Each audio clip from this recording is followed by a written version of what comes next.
This bird needs no introduction, but it definitely deserves one. Meet the Australian white ibis. Also known as dump duck, tip turkey, sandwich snatcher, picnic pirate, and the Goliath pigeon. What? Yeah, okay, I made that last one up. But as their nickname suggests, some people love them and plenty don't. I've always been kind of fascinated by them, to be honest, because they're probably the last bird you'd expect to adapt to city life. But here they are, an Australian native bird species that's gone from wetland wader to urban icon. So why are there so many ibises in our cities? Well, here's what I discovered. Most of Australia's capital cities and suburbs were built around river systems and ancient wetlands, which also happens to be prime ibis real estate. So really, we've moved in to ibis country. You see, humans are heavily reliant on water, not just for survival, but also for transport, recreation and agriculture. Many of these same wetlands and rivers that once supported the ibis are now buried beneath highways and high rises. That hasn't entirely deterred the ibis though. If anything, they've claimed the city as their new wetland, and there's no shortage of food and water here. With fountains, drains and artificial lakes, and throw in those freshly watered parks and gardens, there's plenty of soft soil and grubs to eat.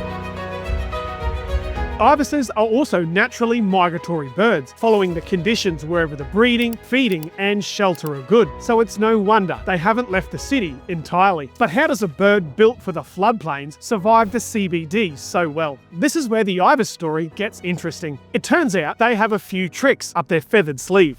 First up is that super bill. Have you ever noticed ibises are constantly walking around poking their bills into the ground? Well, that's not guesswork, that's food detection in action.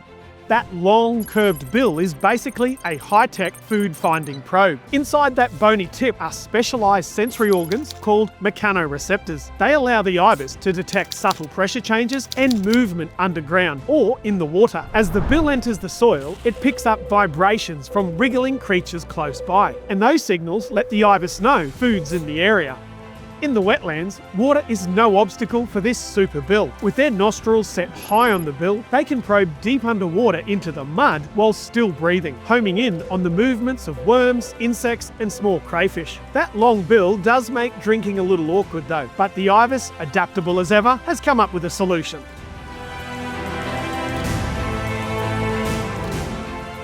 Finding food is only half the story. Living around humans, you need confidence. Have you ever noticed most animals will keep their distance from humans, but not the ibis? While many have still retained their natural predator avoidance instincts, they've learned to dial down that fear response when they're in our presence. Years of being ignored by us has made them bold. These days, they just watch, wait, and when you're not looking, they'll swipe your chip or raid the nearest bin. That's next level confidence. And when you combine that boldness with their height, big feet, long legs, and that long curved bill, they can perch almost anywhere in the city and reach into places most birds only dream of.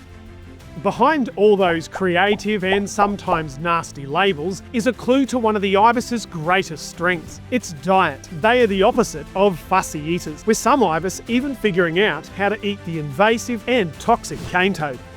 They've now joined a rare club of avian elites, right alongside crows and black kites, who have all figured out how to eat cane toads. Some ibises have been observed picking up a toad, shaking it, possibly to trigger the release of those toxins, then rinsing it in the water before swallowing it whole.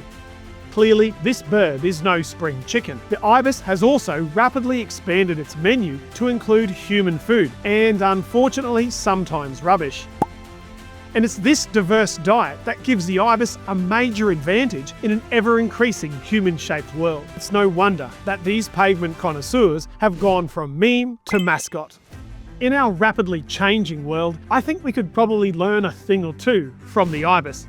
At its core, this big bird's greatest strength is adaptability, the key to survival. In the next video, we'll explore how the ibis has been a part of the human story far longer than we first thought, and how Australia's bin chicken is slowly being reclaimed as a cultural icon.